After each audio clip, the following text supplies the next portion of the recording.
Баршаңызға сәлем, менің арнама қош келдіңіздер. Бүгін сметанник пирогын жасап көрсететін боламын. Сіз әлі сметанник пирогын ешқашан жасап көрмеген болсаңыз, осы рецептпен жасауды ұсынамын. Бізге ең бірінші бөлме температурасында тұрған жұмсақ сары май қажет болады. Оның үстіне 100 грамм қант ұнтағымызды салып араластырамыз. Одан кейін бір жұмыртқамызды салып араластырамыз. Достар, менің әр аптада шығатын жаңа видео рецепттерімді жіберіп алмас үшін менің каналыма тіркеліп, қоңыраушаны басып кетуді ұмытпаңыз. Ұнымыздың үстіне разрыхительді қосамыз, оны араластырып алып, електен өткізіп, массамыздың үстіне қосып, сметанигіміздің қамырын елгеп аламыз бірінші.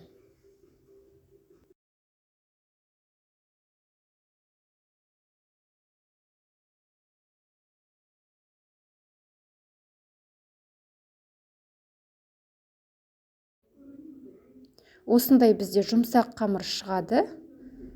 Эластичный болу керек, осындай жұп-жұмсақ. Дайын болған қамырымызды 24 диаметрлі формамызға салып, тегістеп, бортиктарын жасап, пирогымыздың формасын жасап аламыз.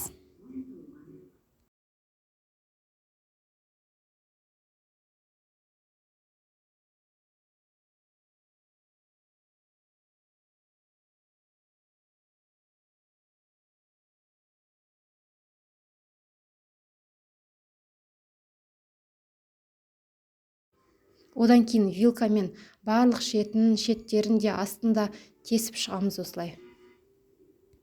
Енді ішіне құятын салмамызды дайындаймыз.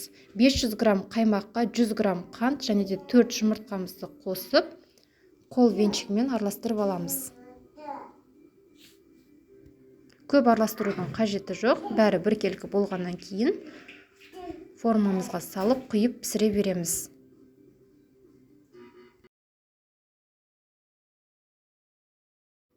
Дайын болған салмамызды құйып, қызып тұрған 170 градус пеште 25 минут 35 минут шамасында пісіріп аламыз. Осылай қызарғанша беті сәл сарғаяды.